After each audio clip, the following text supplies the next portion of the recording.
start today in Psalm 40.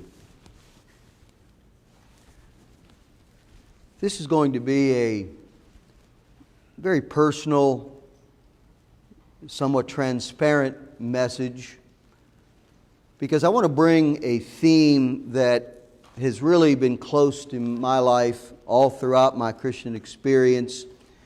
And I want to develop it using myself as an illustration. Now, I don't do this to in any way, as you might say, toot my own horn. I'm not doing it for that reason.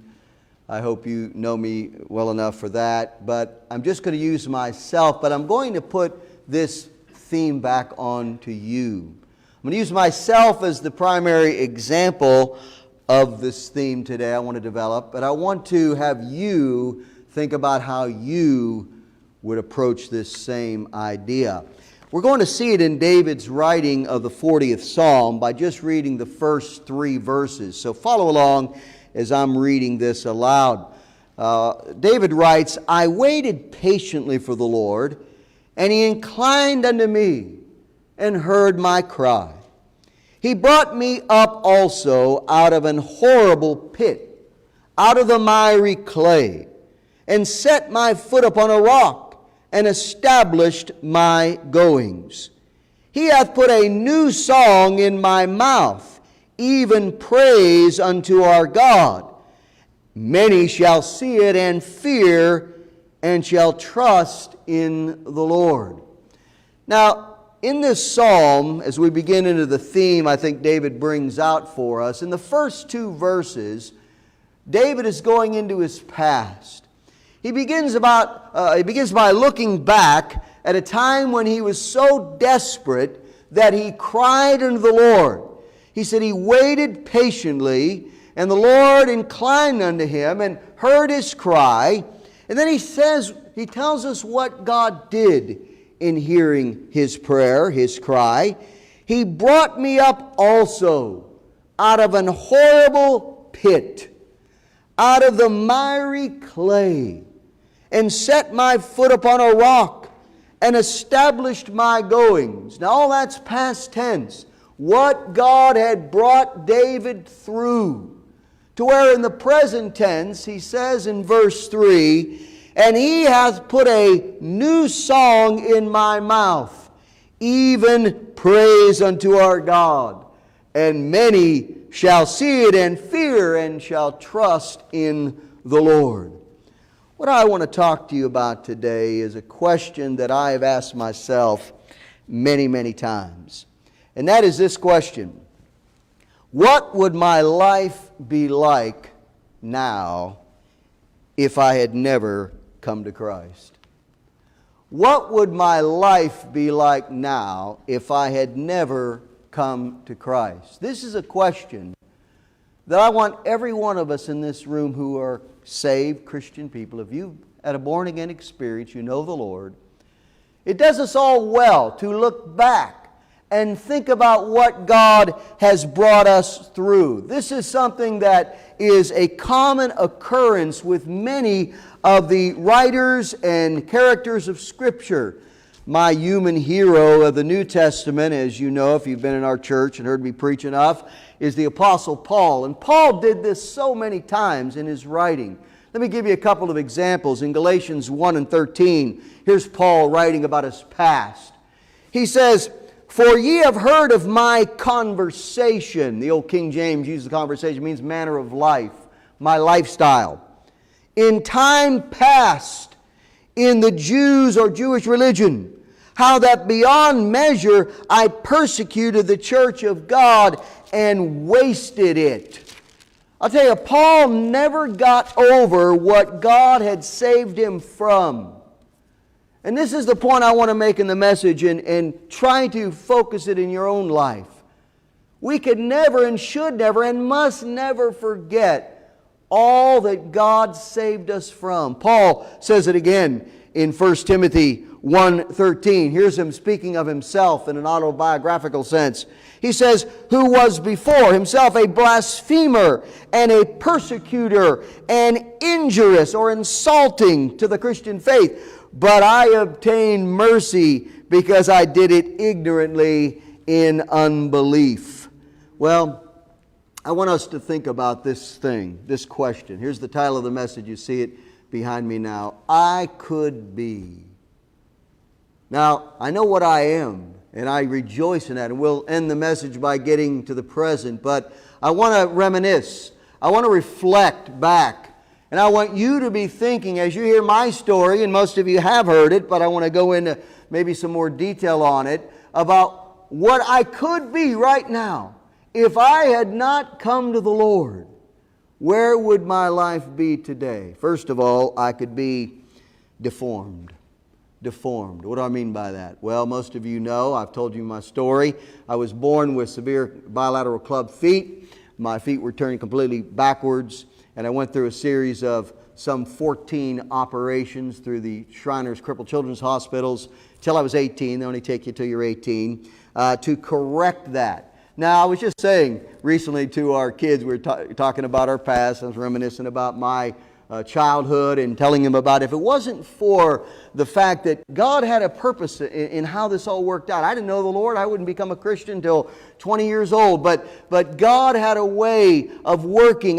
If it wasn't for God opening up a door, my grandfather got me involved, got me as a little 6-month-old baby boy to go to the Shriners Crippled Children's Hospital in Erie, Pennsylvania. It was only about 2 hours from where I was born and raised in Youngstown, Ohio.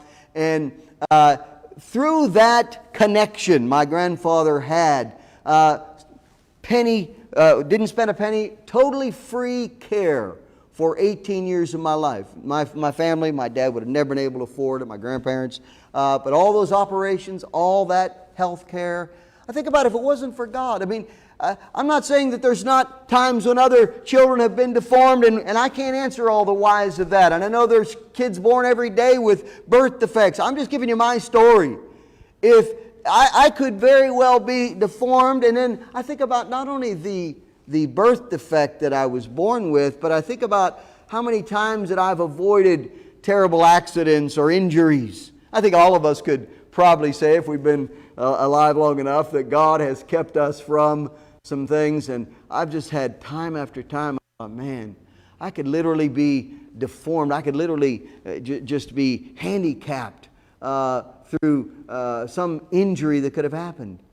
But God had a plan, and God had a purpose, and God brought me through all that. I could be. Well, let me go to the second thing I could be. I could be diseased.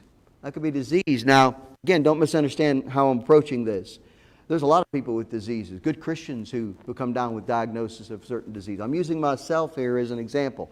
I'm not using anybody else. I'm just trying to tell you what I could be.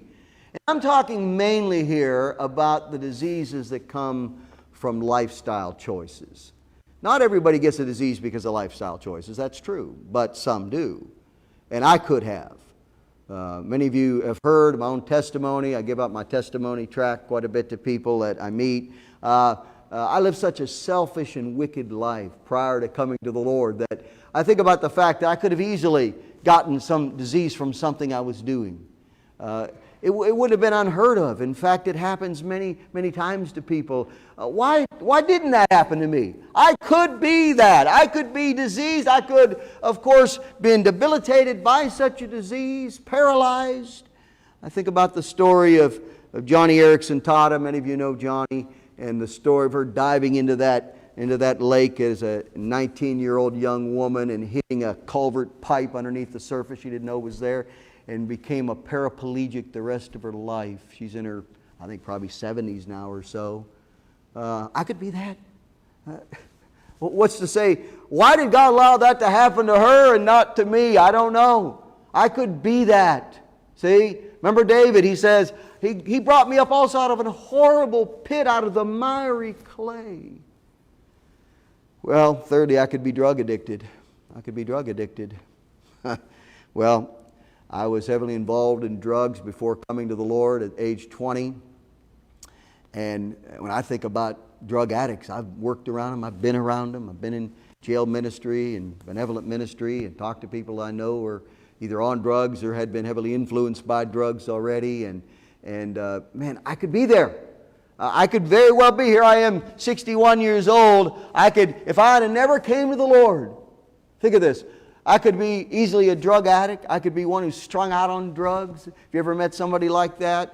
I've met some homeless people that kind of camp out around our building sometimes, and I've met several of them. And there was no doubt by just looking at them and talking to them that they were on some kind of drug. An addiction had really taken its toll in their life. And you know why I try to have such compassion and mercy on people like that, and be patient with them as much as I can, is that I could be there. You could be there, right? I could be there. Why didn't God allow me to continue and become a drug addict as I was on that road? I mean, I didn't ever shoot up drugs with a needle, but I did pretty much everything but that. I could have went that road. If God wouldn't have saved my wife and I when He did, over 40 years ago now, I probably would have went that road. You know, the whole principle that it takes more to set you off, takes more to get you high, takes more to thrill you in drugs. Well, they would have probably got to the point where I would have went into needles and injecting drugs and so forth, like so many do. I could be drug addicted. I could be, number 4, I could be dysfunctional. Definitely dysfunctional. I just use this in a very generic word. I wanted to kind of include several things here. Dysfunctional. Think about how many people just live what we call dysfunctional lives. They can't hold a job down. They're in and out of jail. They're in and out of relationships and so on. They're lonely. They're in debt. They don't know where they're going in life. Hey, that is very much my life. What it could have been. It was going that way. If you'd have talked to me, say, 6 months before I was converted on May 11, 1984,